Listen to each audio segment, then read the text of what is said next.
Okay. Hi, everybody. It's Kanesha from boldlivingtoday.com, and welcome to episode number 12 of the Wednesday Club. And so, Wednesday Club, what is that? That is my weekly broadcast on Instagram Live and Facebook Live, where we talk about creativity, learning from, and successfully navigating life transitions, untangling from things that keep us small or stuck, and building and amplifying our boldness. So, yay, I'm so excited to be with you all today. It's a beautiful day in California. I've been out for my Wednesday walk with friends, my weekly group I go with. And we've been walking since our kids were like 8 years old, and they're like 12 now. So, or no, not 8, like 6 maybe. Anyway, we have been doing this for a few years, and we've always have these really nice conversations.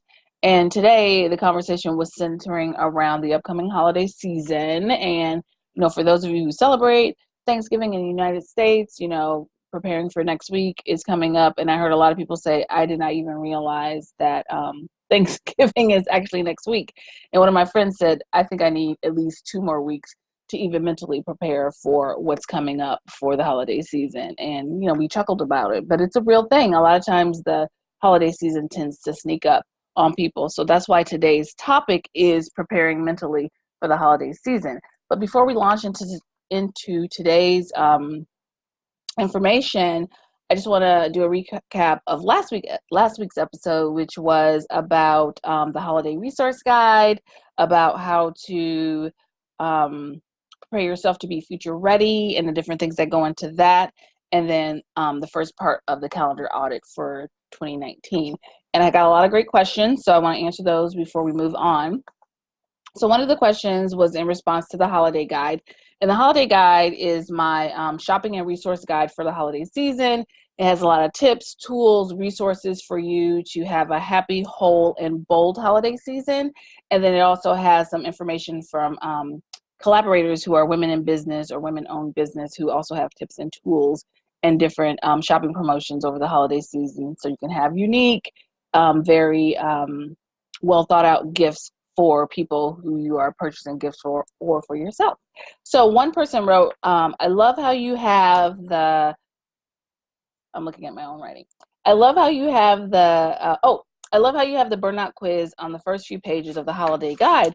I would have never considered taking out a burnout quiz because I never think I'm burned out. But the fact is that I typically operate burned out, and it's become my norm. So I was happy to see that you gave us some structure and support around that. So if you download the holiday guide, which is completely free, the burnout quiz is right on page number 3 after my welcome and after some information from another amazing coach. So it really gives you some tips and tools to, one, identify how you are burned out, because you might not be burned out in every aspect of your life or every area, but it talks about those different areas, and then it gives you tips and solutions and other resources around that. So download that if you're interested, and I'll have the link in the video notes. You can find the holiday guides link on my Facebook page, also in my bio on Instagram in the links area. So it's the holiday guide. So get a copy of that, download it.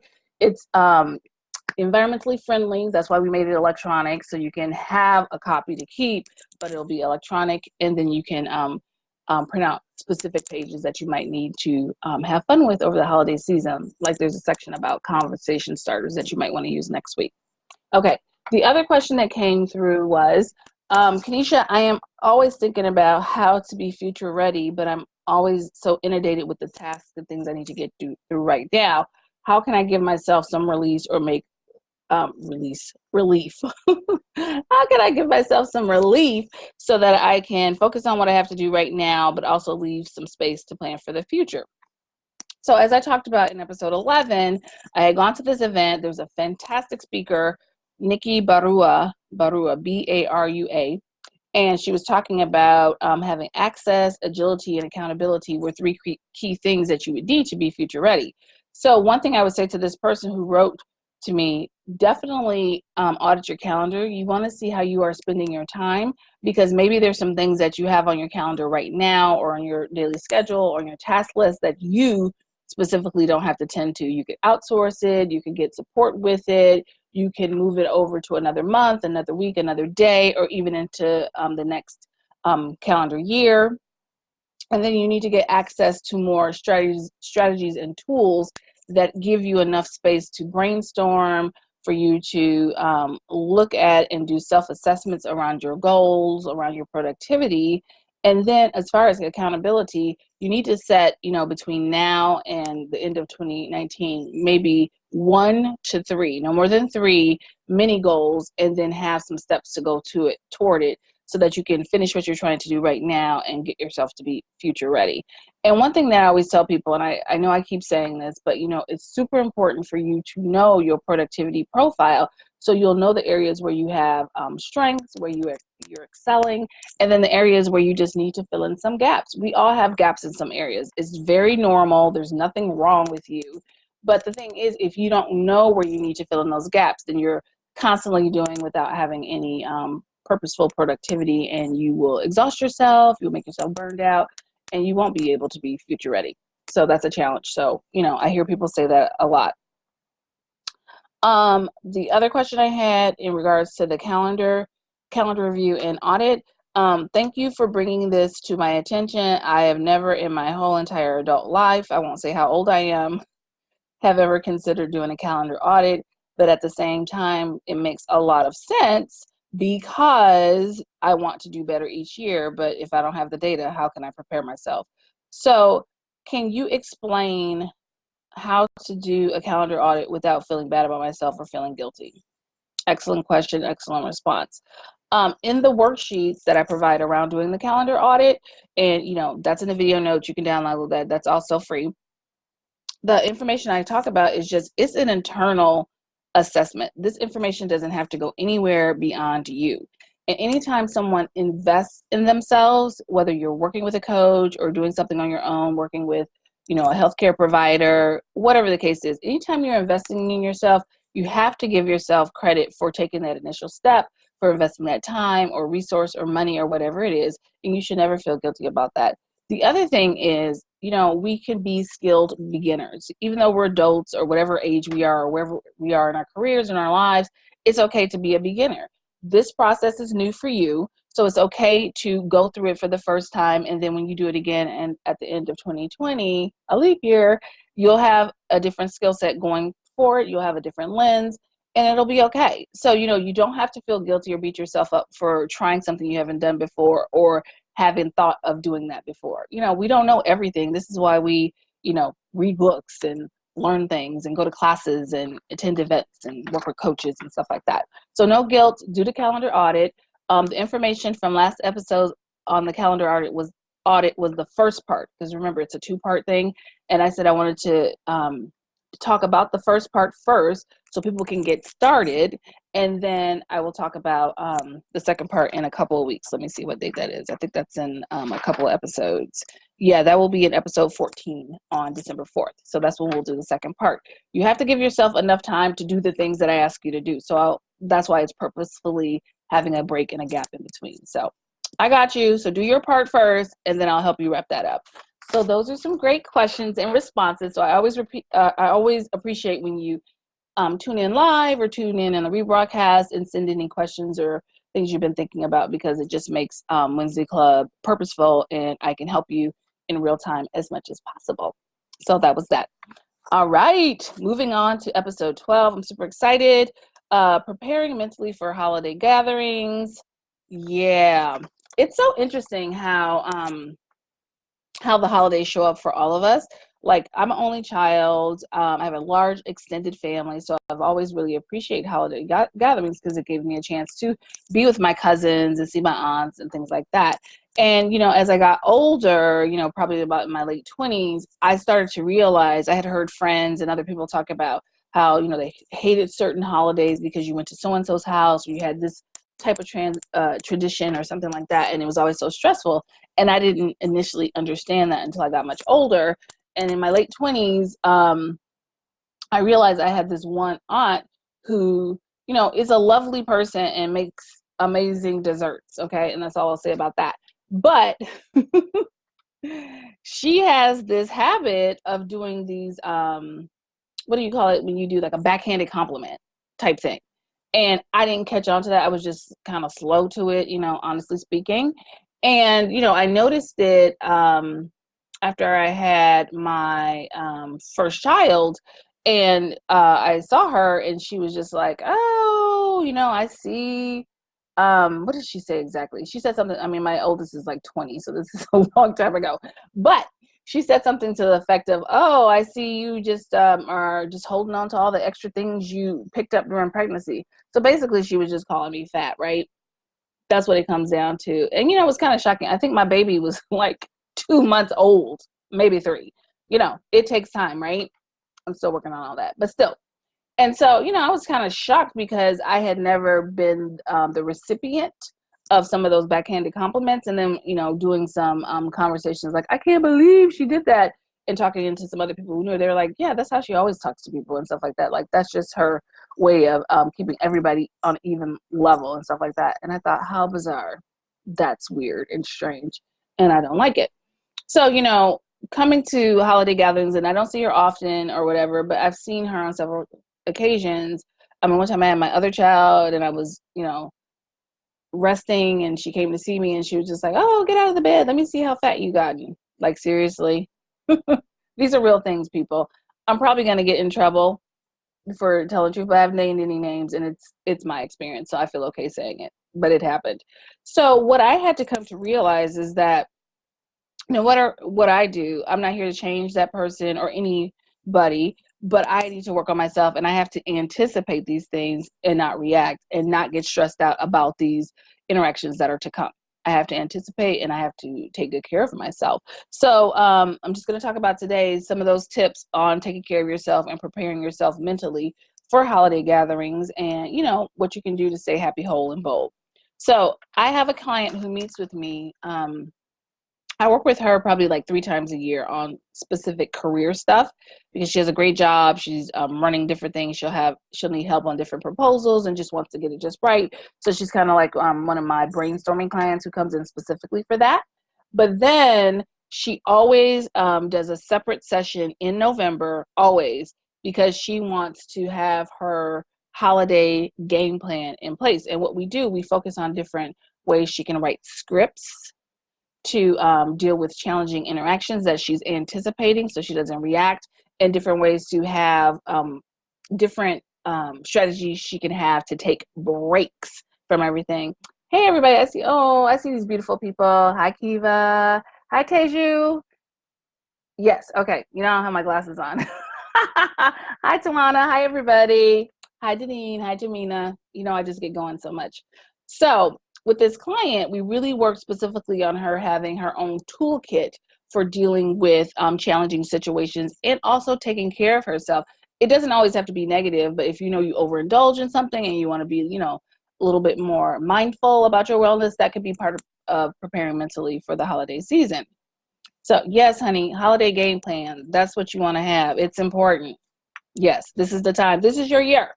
So the first thing we talk about is identifying your essential expectations, And this information comes directly from the Self-Love Playbook. There's a whole section on essential expectations, but I'll go over them with you here. And, grab your notebook or whatever, take your notes and stuff like that. Get your journal. I'm always about get the journal. Okay. So the first thing is to identify your essential expectations. And I refer to these as the double E's. Essential expectations, double E's. And the double E's, these are your catalysts, your reminders, your guideposts for your self-love mission statement. So the way you want to take care of yourself during the holiday season, that's your mission statement. The double E's are alignment of your top values and how you want to have these top values within your daily experiences. So in this case, what top values are important for you during the holiday season. It can include your personal slogan. If you have a slogan, if you have like a internal theme music, I typically have theme music running in my head for different things. Anybody else? Maybe? Okay. Your inner thoughts, it's put into practice, things that are actualized, how you want things to kind of play out. It's the guidelines for the way you want your day to run or your interactions to go or the holiday gathering to go. Reminders for you to be mindful. And then there are also activation messages for when, the boop hits the fan. What do you need to do for your mind, body, and spirit and creativity in those moments? Activation messages. And the thing is, I say, it sounds like it's a long list of things, but these are just suggestions of what it entails and what it encompasses. And it'll look differently for anybody. But in writing your double E's or constructing them, you want to keep it simple and short. You want to make sure that it's positive in the affirmative. And then you want to stay in the present, like what it will feel like in that moment when you're having these interactions, or you're in that energy, or you're in that space. And of course, you want to be empowered in it, because it's your essential expectations, all about you, all about what you're setting up for your game plan for the holiday season. So here's an example of, your essential expectations statement. So this is just one I wrote specifically for today. But of course, if it speaks to you, take it and modify it. It's yours. All right. I am fully capable of taking care of myself and not taking on any stressful family dynamics. My holiday gathering motto is, this is a fresh day and a fresh page. I will focus on connections and creating new memories. I will stay mindful of reacting versus observing. I will take breaks and/or push the restart button when necessary. So this is just an example of writing up your essential expectations. So anyway, there's information, and that's in the Self-Love Playbook for Bold Thinkers. So that's tip number 1 for constructing your game plan to get mentally prepared for the holiday season. The next thing is you should create a pop-up sanctuary of some sort. So if you remember, I went to Ashland, Oregon in July of this year to present at the National Creativity Conference at Southern Oregon University, which is so fun. And so my boom talk, as they called it, and also my poster, was about the power of a pop-up sanctuary. And, sanctuary is somewhere where you can retreat, take care of yourself, have a mindful moment, maybe meditate if that's your thing. But basically, it's a space for you to retreat, to refuel, to rest, to rejuvenate. That's pretty much what it is. And a lot of times, we are in spaces, if we're traveling, it's not your normal home, it's not your normal space. There might be a lot of people in the house. You might not be able to find a quiet spot. Maybe it's the bathroom, but there's tons of people who need to use the bathroom. So how long can you stay in there? So having a pop-up sanctuary allows you to instantly go to retreat to that space when you need to push pause, go on timeout, put yourself in timeout, and just, be away from all the mental chaos or bad energy or, energy vampires or whatever the case may be in the holiday gathering. And so I tell a lot of people is like, you might not want to carry around a pop-up sanctuary, because then everybody's going to want to know what it is. And if you don't want to tell them what it is, you don't have to. You can create something and then take a picture of it and have it on your phone or tablet and something that you can access. I tell people that the pop-up sanctuary can be a whole wall, like a mural. It could be a poster board. It could be something that is just a standard letter size paper. It could be index cards. I love the 5x7 index cards. They're really portable, especially if you have a big purse like I do. But the thing is, you're supposed to create something that has words or sayings, like a quote or something, or visuals that will instantly help you calm down, breathe deeper, and feel better instantly. So that's why it's like pop-up, like a pop-up shop, but it's your pop-up sanctuary. So I have some tips and tools in the Bold store, and it's a what do you call that? It's instant download. It's a downloadable tool that you can get, but you want to create your pop-up sanctuary. And plus, I think it's fun to do something creative for yourself before you go into these situations. So think about creating your pop-up sanctuary so you can take some time for yourself and retreat in the middle of whatever family gathering that's going on, or even before you arrive there. So that's point 2 for the preparing yourself mentally for the holiday gatherings, your game plan. And then tip number 3 is play Dysfunctional Family Bingo. And I talk about this every year. When I did my coach certification training with Martha Beck, and she writes a monthly column in Oprah Winfrey's magazine, she talks about Dysfunctional Bingo. So this is a take on what she created. And what it is, you have a grid, you can make it, 9, 16, 25, how dysfunctional is the family? That could determine how big your grid is. But I always tell people to start with maybe 9 things. And as you're anticipating some of the interactions you will have during your family gathering, you write those things down in the grid. So you're like, Uncle Bob is going to get drunk and say inappropriate things. You would put that in one square. So-and-so is going to bring out a political conversation that's going to derail the whole dinner. Put that in a square. So whatever dysfunction that that consistently comes up each year, each holiday, each gathering, put that in the various squares. And as people do it, you mark off your bingo. So you kind of treat it as a space for you to be the observer instead of reacting, instead of going down a negative space or going down a negative headspace. You're just like, oh, yep, just like I anticipated, that happened. Let me check that off. And then another thing I encourage people to do, like if you have a friend who's going to his or her family and they have a level of dysfunction they're not looking forward to at their gathering, they can be playing too.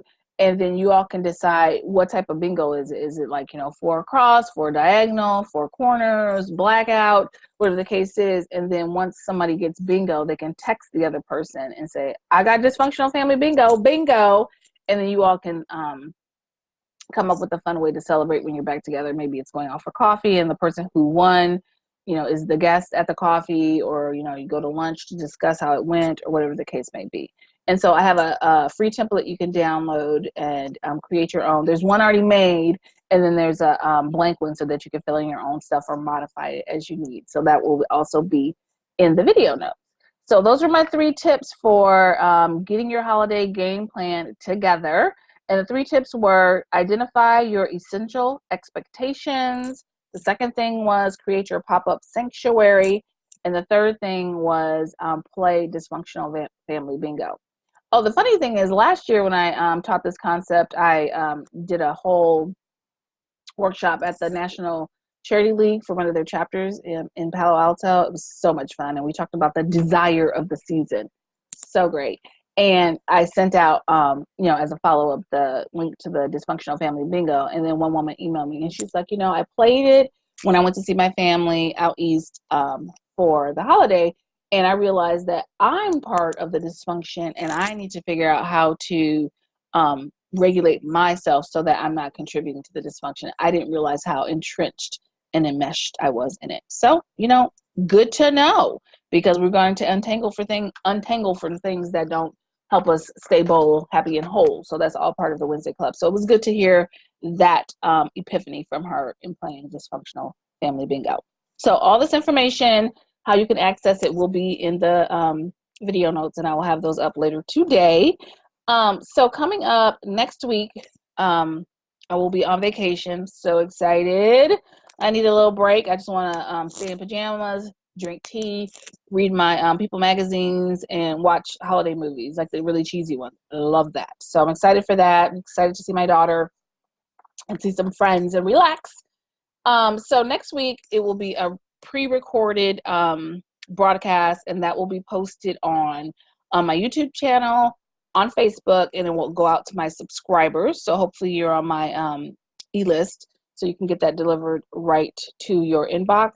And that particular episode will focus on the art of hygge, the cozy season, the self-care season, to stay warm and happy. So I'll be talking about that. I'm excited because I just love hygge. And there's also a section in the holiday guide that talks specifically about hygge, and there's different tips around that. So if you download the holiday guide, you can get access to all that information. So yes, it'll be on Facebook, Kanesha Baynard Coaching, on my YouTube channel, and to my subscribers. So you can access all that from my website, boldlivingtoday.com. Oh, it should also be in the blog, I think. We'll see how that goes. But anyway, so that's what's going on next week for November 27th. And then on December 4th, on that Wednesday, I will be back live, and we will be doing part 2 of the calendar audit. So if you haven't started the calendar audit, just go back to episode 11 and get the information and get going on that at your own pace. And then I'll talk about part 2 on December 4th. So thank you, everybody. I hope you have a great Wednesday. I hope you have a great start to the holiday season. I want you to say happy, whole, and bold. And thank you for everybody who keeps sending words of encouragement and for tuning in, and for sending your thoughts and comments and, feedback. Feedback's good. I'm okay with that. I learn. So yeah, have a great day, everybody. And I will see you live on December 4th, but checking in with a pre-recorded episode on November 27th. All right. Have a great day.